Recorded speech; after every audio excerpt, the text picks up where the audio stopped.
Ya, selamat pagi Saudara. Apa kabar? Tentunya bahagia bersama Tuhan ya. Kembali kita pagi hari ini berjumpa dalam acara Makin Dekat Tuhan. Sebelum kita memulai persekutuan kita pagi hari ini, kita berdiam diri, kita bersaat teduh.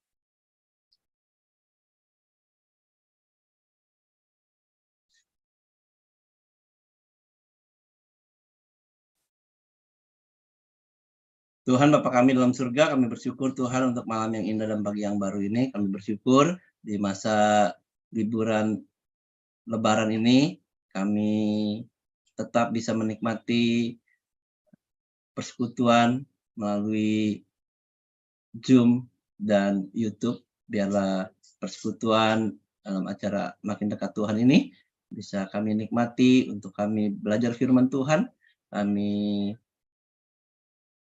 memuji Tuhan, dan kami bersekutu bersama-sama walaupun secara online. Terima kasih Tuhan, kami serahkan waktu kami ke dalam tangan Tuhan. Dalam nama Tuhan Yesus kami berdoa bersyukur. Amin. Oke saudara, untuk memulai tema kita pagi hari ini adalah Mazmur 20 dengan tema pada waktu kesesakan.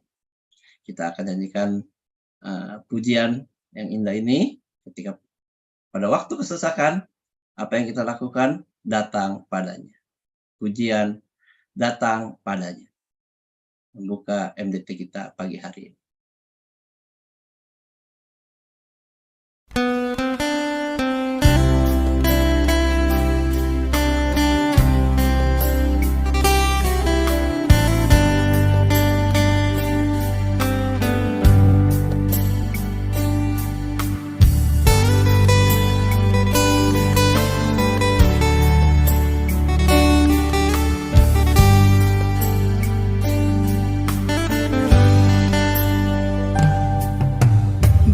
Saat hati sedang galau, pada siapa mengadu?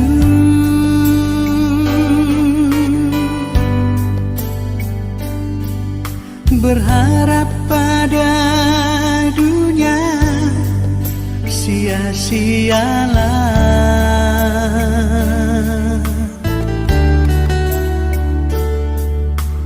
Hanya pada Yesus ada jawaban.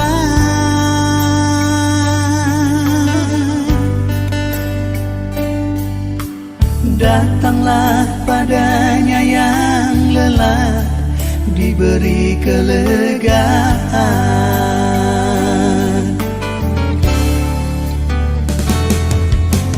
Di saat badai ombak menderu, pada siapa berteduh?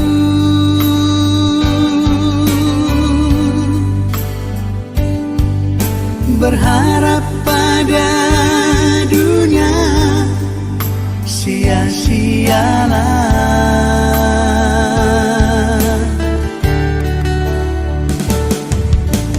Hanya pada Yesus ada jawaban.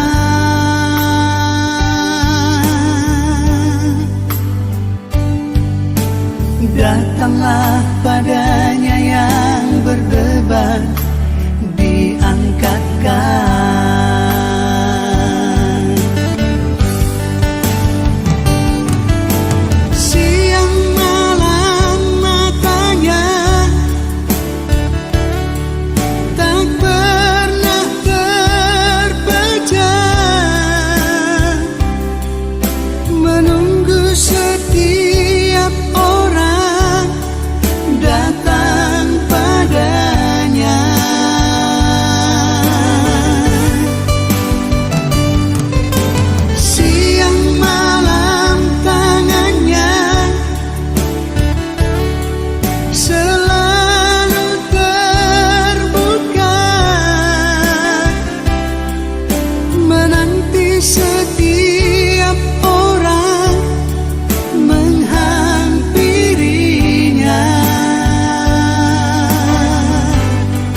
padanya selama masih diberi waktu.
Datanglah padanya selama masih diberi waktu. Tak henti-henti dia menunggu, tak henti-henti dia menanti. Datanglah padanya selama masih diberi waktu.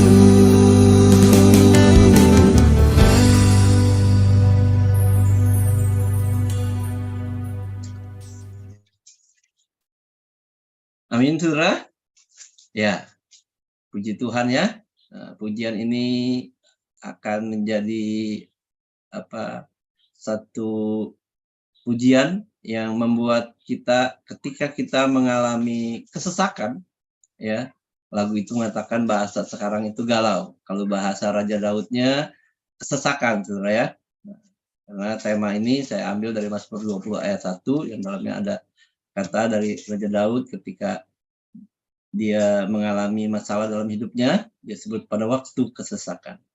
Nah, saudara, jadi ketika pada waktu kesesakan, kita cari siapa, saudara? Cari Tuhan, saudara ya. Ya. Jadi jangan dibalik, kita cari orang, lalu kita pikir ini pasti dari Tuhan. Salah, saudara ya.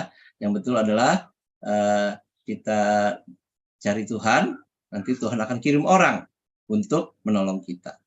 Amin, saudara. Ya, saya akan share screen, saudara ya.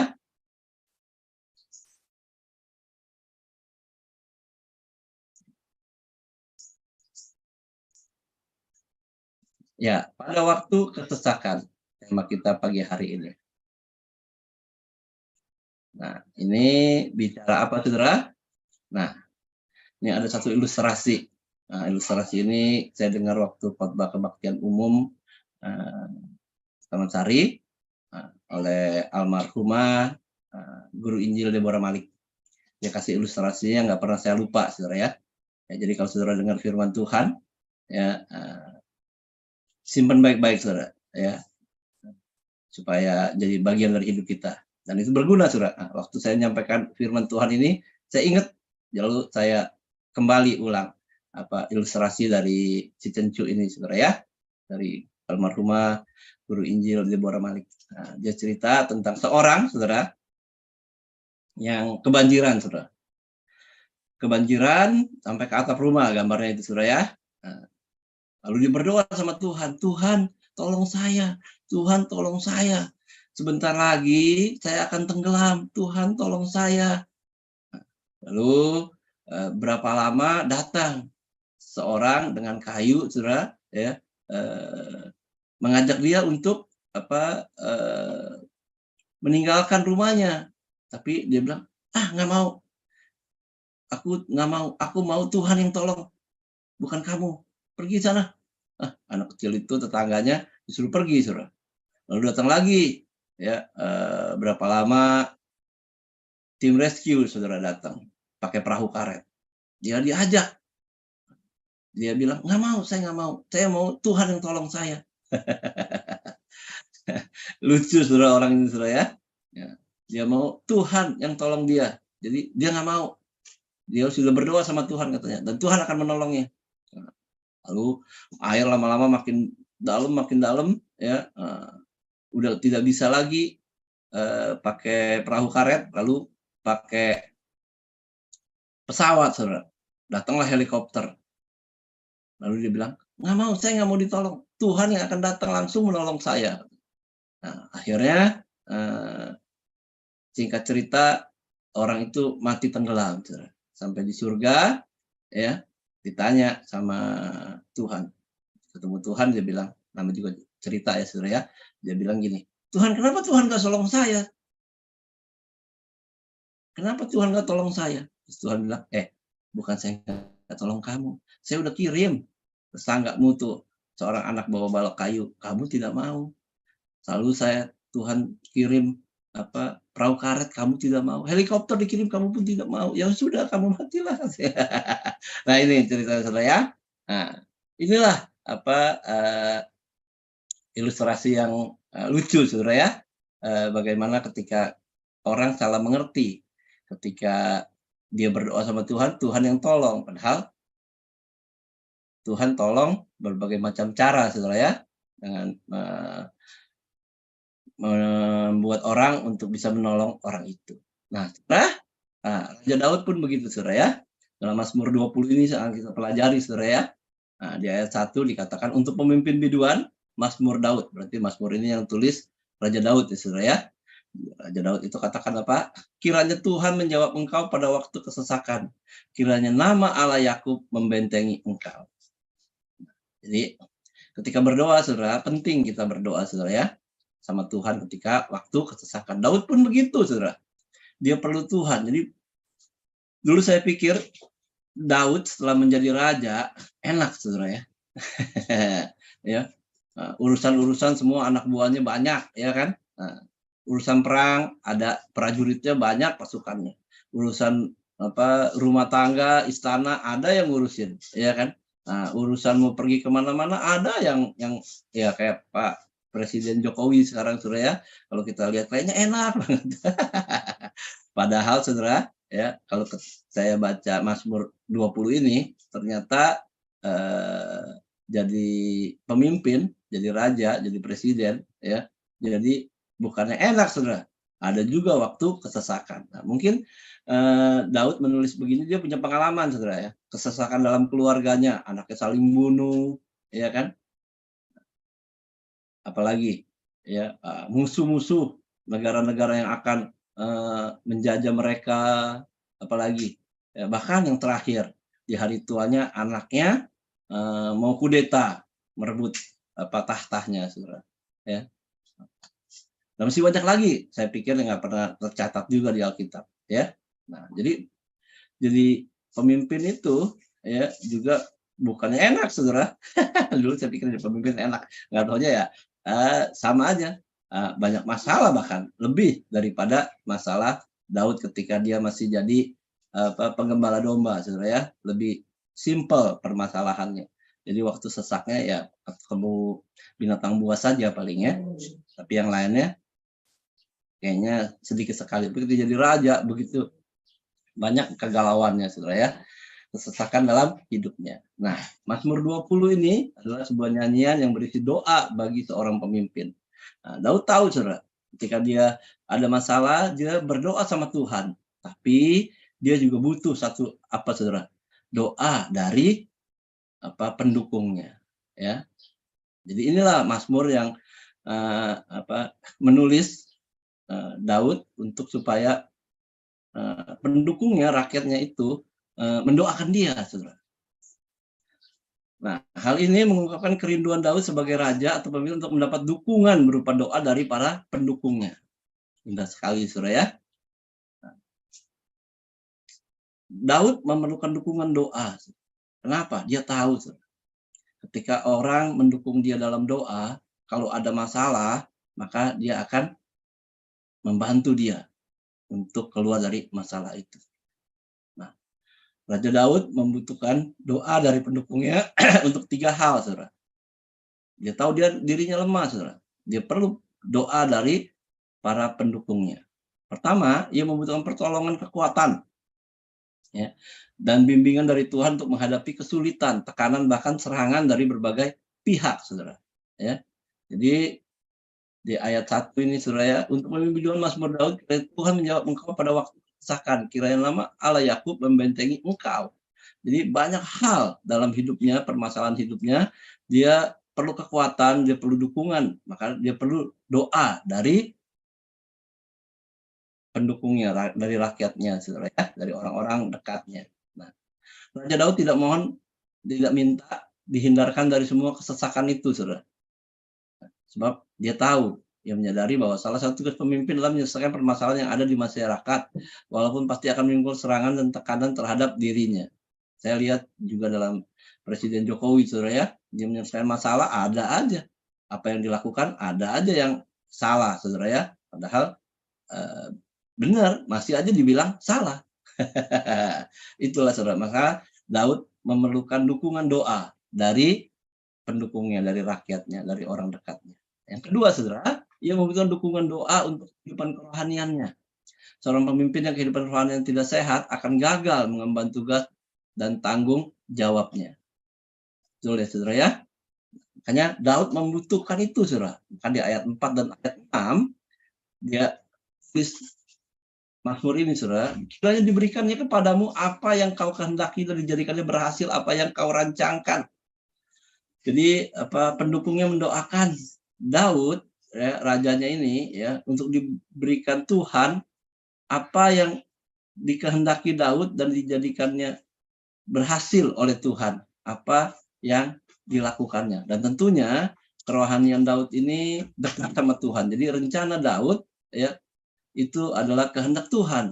Nah, ini indahnya, ya, ketika pendukungnya mendukung Daud di dalam doa. Kami mau bersorak-sorak tentang kemenangan-Mu dan mengangkat panji-panji demi nama Allah kita.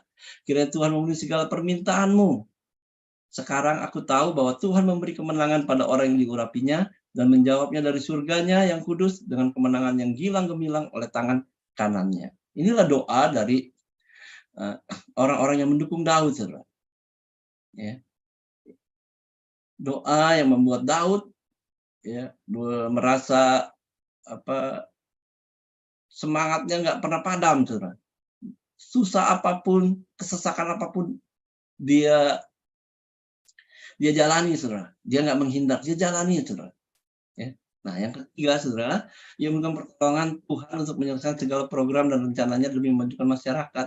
Program yang baik tanpa penyertaan Tuhan tidak akan berarti bagi masyarakat. Jadi Daud bersandar kepada Tuhan melalui doanya, dan dukungan dari rakyatnya dalam doa pun itu membuat dia berhasil, saudara ya. Lalu, ya Tuhan, ya, ayat 9, berikanlah kemenangan pada raja, jawablah kiranya kami pada waktu kami berseru.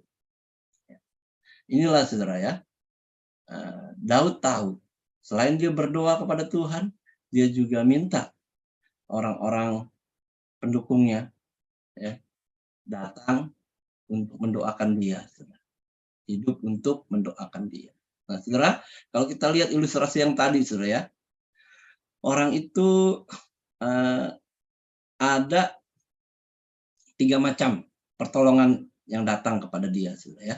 Melalui tetangganya, melalui tim rescue, melalui tim yang dengan pesawat helikopternya, saudara. Nah, ini adalah orang-orang apa, saudara? Orang-orang yang dekat sama dia, saudara. Orang-orang yang terlibat di dalamnya. Misalkan, ya, seperti anak ini, saudara ya, pasti ini tetangganya. Dia tahu, dia pasti akan memberikan pertolongan. Lalu tim rescue adalah orang yang bertugas untuk menolong orang yang kebanjiran. Saudara, bukan tukang bukan tukang ketoprak ya, Saudara. Bukan tukang parkir, bukan Saudara ya. Nggak ada hubungannya. Nah, jadi inilah gambaran ketika orang berdoa ya untuk pemimpinnya. Jadi kalau kita lihat orang-orang yang berdoa inilah yang akan menolong dia, Saudara, membantu dia dalam setiap permasalahannya. Jadi doa itu langkah pertama ya. Langkah selanjutnya ketika ada kesesakan, maka orang itu pasti akan menolongnya. Jadi Saudara perhatikan dalam hidup ini, kalau ada orang yang mendoakan Saudara, ya, pasti orang itu akan menolong Saudara di masa kesesakan. Amin, Saudara ya. Itulah yang dirasakan oleh Raja Daud. Nah, Rasul Paulus juga begitu, Saudara. Ya. Rasul Paulus dengan begitu hebatnya ya hidupnya, Saudara ya, dipakai Tuhan, dia juga minta didoakan untuk diri supaya dapat memberikan firman Allah, firman Tuhan dengan bebas, dan dengan demikian dapat memuliakan nama Tuhan dengan memenangkan jiwa-jiwa bagi Kristus. Indah sekali, Saudara ya. Rasul Paulus aja minta didoakan, Saudara, untuk dirinya. Di mana ini, Saudara? Kalau kita lihat di dalam Tesalonika, Saudara ya. Selanjutnya, Saudara-saudara, berdoalah untuk kami supaya firman Tuhan beroleh kemajuan dan dimuliakan. Sama seperti yang telah terjadi di antara kamu, supaya kami terlepas dari para pengacau dan orang-orang jahat. Sebab bukan semua orang beroleh iman. Rasul Paulus tahu, Saudara. Dia perlu doa dari jemaatnya untuk mendukung dia, Saudara. Saudara dia tahu ketika dia pergi penginjilan, Saudara ya. Karena Rasul Paulus jiwanya penginjilan, Saudara ya. Dia lebih mengerti bahwa dia bukan di gereja, tapi dia pergi untuk penginjilan, Saudara. Nah, kalau dia di gereja, ya dia bisa menjadi teolog yang besar. Dia bisa menjadi hamba Tuhan yang besar, tapi dia tahu hidup dia, talenta dia, passion dia adalah untuk penginjilan. Maka dia penginjilan terus dalam hidupnya. Indah sekali, Saudara ya. Mengenal hamba Tuhan yang satu ini. Dia butuh doa dari saudara-saudara seimannya. Kenapa? Karena nggak semua orang dikatakan yang dia injili adalah orang baik. Ada juga orang yang jahat. Ada juga orang yang nggak percaya. Nah, nggak percaya pasti akan mempersulit hidupnya, pelayanannya, penginjilannya. Itulah, Saudara. Ya. Nah, ini yang lebih penting, Saudara ya. Ya, dekat Tuhan Yesus, Saudara. Kita sudah belajar ya banyak hal ketika Jumat Agung, ya, Paskah, Saudara ya, yang sudah kita rayakan bersama-sama, Saudara. Tuhan Yesus juga begitu kalau kita lihat di Taman Getsemani, Saudara ya. Dia bergumul, dia galau, dia dalam kesesakan. Ya. Tuhan Yesus juga, Saudara, agar misi Allah terwujud tuntas dalam dirinya, Tuhan Yesus mengharapkan dukungan, Saudara, baik dari Allah Bapa, sumber kekuatan sejati, dia berdoa kepada Tuhan, maupun dari para sahabatnya, yaitu para muridnya, berupa dukungan doa dan moral. Oleh sebab itu, dia berdoa di Taman Getsemani, Saudara, dan membawa 3 murid terdekatnya untuk mendampingi dia berdoa. Saudara masih ingat ya? Belum lama kita merayakan malam kesengsaraan. Tapi sayang, Saudara ya, daging para murid yang lemah membuat mereka gagal untuk memberi dukungan kepada Yesus yang sangat membutuhkan. Murid-murid gagal. Mereka hanya bisa tertidur lelap tanpa beban dan pergumulan seperti Yesus. Ya, jadi ketika ada orang, ada pemimpin yang mengalami pergumulan, Saudara, ya, jangan tidur, Saudara ya. Dan jangan cuek, ya. EGP emang gue pikirin, ya. Nah, ini kalau kita lihat, Saudara, di dalam Matius Setelah itu ia kembali kepada murid-muridnya itu dan mendapati mereka sedang tidur. Dan ia berkata kepada Petrus, "Tidakkah kamu sanggup berjaga-jaga 1 jam dengan aku? Berjaga-jaga dan berdoalah supaya kamu jangan jatuh ke dalam pencobaan. Roh memang penurut tetapi daging lemah." Tuhan Yesus pun dalam kemanusiaannya, ya, ketika dia menghadapi salib, saudara, ya, kesesakan itu, ya, galau, ya, pergumulan yang berat, ya, bahkan dikatakan sampai meneteskan keringat darah, saudara, ya. Tapi apa yang terjadi? Murid-muridnya cuek, murid-muridnya tidur. Kita jangan begitu, saudara, ya. Ya. Ketika yang Tuhan Yesus rasakan, saya juga pernah rasakan. Ya, pada saat kecelakaan motor, saudara, nabrak pagar di jalan. Saya harus operasi muka karena ada pendarahan di pipi dan sekitar muka. Dan itu harus dioperasi. Nah, ketika dioperasi, ya, habis dioperasi itu nggak kepikir, saudara. Saya pikir harus ada yang temenin. Karena kayaknya nggak sanggup mengandalkan suster, saudara, ya, suster rumah sakit. Lalu berharap istri, nggak mungkin karena si kecil masih kecil, masih 1-2 tahun kalau nggak salah. Lalu kepikir pendeta Michael, saudara, terlintas, ya. Dulu waktu itu masih contoh, saudara, ya. Saya bilang sama istri, Tante Meli, coba hubungi Michael, bisa nggak dia? Puji Tuhan, dia bisa, saudara. Dan saya tenang, saudara, ya. Saya ketika setelah operasi, wah, benar-benar itu, puji Tuhan, saudara, ada pendeta Michael. Kenapa, saudara? Hidung saya ditutup, mulut bernapas dengan mulut. Jadi beberapa jam sekali saya nggak tahu lah. Contoh Michael yang tahu itu.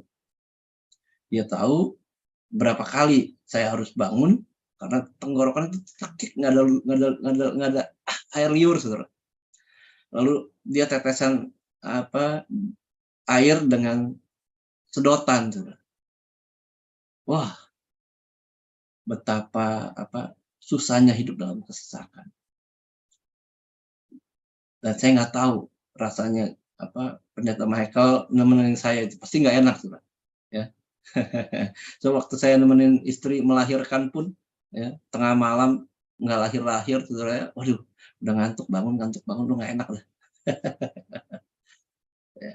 Nah, yang terakhir saya juga rasakan, saudara, setelah pengalaman itu, ya, saya ingat sekali waktu almarhum Cimeme, saudara, ketika kebo, saya sempetin datang untuk melihat dia, bertemu dengan dia. Walaupun gak lama, lalu saya bilang, Mei, saya tunggu di luar, ya. Ya, kamu tenang aja. Di luar ada yang tunggu. Nah, itu, saudara. Kita tahu bagaimana rasanya, ya, ketika kita mengalami kesesakan. Dan perlunya orang yang peduli. Ya, saudara, saya bisa tidur, saudara, nggak usah datang ke rumah sakit. Saya bisa ngerjakan yang lain. Pendeta Michael juga bisa. Dia nggak usah datang, dia bisa kerjakan yang lain. Tapi ya, belajar dari para murid yang lemah, ya, saya belajar untuk tidak cuek, tidak peduli, tapi peduli, saudara, ya. Inilah, saudara, yang terjadi dalam hidup jemaat mula-mula. Dengan bertekun dan dengan sehati mereka berkumpul tiap-tiap hari dalam bait Allah. Mereka memecahkan roti di rumah masing-masing secara bergilir dan makan bersama-sama dengan gembira dan dengan tulus hati sambil memuji Allah. Pengalaman bersama Tuhan Yesus, mereka tidur, mereka cuek, saudara, itu mereka menyadari kesalahan itu. Lalu mereka berdoa dan berjaga-jaga. Ya, jemaat mula-mula dimulai dengan berdoa dan berjaga-jaga. Sehingga mereka menjadi teladan hidup jemaat mula-mula bagi gereja saat ini. Tapi kebanyakan sekarang gereja, ya, mengabaikan ini, saudara. Gereja masing-masing mengajarkan keselamatan pribadi, saudara. Gereja ya mengajarkan hanya bicara teologi, betul teologi bagus, saudara ya. Ya, doktrin-doktrin yang benar itu memang harus supaya gereja bisa bertumbuh dengan baik. Tapi satu sisi ini, saudara, ya, ketika dalam kesesakan, ingat bahwa kita perlu orang, saudara. Tentunya dengan apa, saudara? Dengan mendoakannya. Seperti Raja Daud membutuhkan pengikutnya, orang-orangnya, rakyatnya untuk mendoakan dia. Seperti Rasul Paulus juga, untuk mendoakan dia. Seperti Tuhan Yesus pun dalam kemanusiaannya, dia memberikan teladan bahwa sehebat-hebatnya Tuhan Yesus pun, dia perlu orang yang bisa berdoa dan berjaga-jaga dengan dia. Dan itu dilakukan oleh jemaat Mula-Mula. Akhirnya, tiap-tiap hari Tuhan menambahkan jumlah mereka dengan orang yang diselamatkan. Amin. Kita berdoa. Tuhan Bapa kami dalam surga, kami bersyukur Tuhan untuk pujian dan firman Tuhan pagi hari ini yang mengingatkan kami, selain kami melihat keselamatan pribadi kami oleh pengorbanan Tuhan Yesus atas kayu salib dan kebangkitannya, dan juga pengajaran-pengajaran yang benar, kami juga rindu Tuhan mau menjadi seperti jemaat Mula-Mula yang berdoa dan berjaga-jaga. Ketika ada saudara seiman mengalami kesesakan, kami bisa care, kami peduli, bukan tidur. Tuhan, bantu kami untuk kami terus berdoa dan berjaga-jaga. Bukan hanya buat pemimpin gereja kami, tapi juga untuk setiap kami pribadi satu dengan yang lain. Untuk kami juga pemimpin-pemimpin dalam gereja. Kami semua, jemaat juga sekaligus pemimpin. Dan pagi hari ini kami juga tidak lupa berdoa untuk Bok Suong dan Sumuong di Amerika. Berdoa supaya Tuhan berikan mereka sukacita, supaya mereka bisa berkumpul bersama keluarga mereka di sana.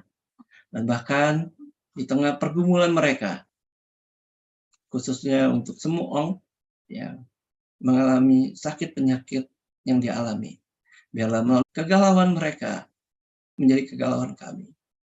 Terima kasih Tuhan. Kami juga berdoa untuk Setiawan yang berulang tahun hari ini. Biarlah firman Tuhan ini menjadi bagian dari hidup dia. Ketika dia hidup bersama dengan Tuhan, melayani Tuhan, dia tetap ingat bahwa dia tidak sendiri dan ada orang-orang yang bersama dia di dalam kesesakan.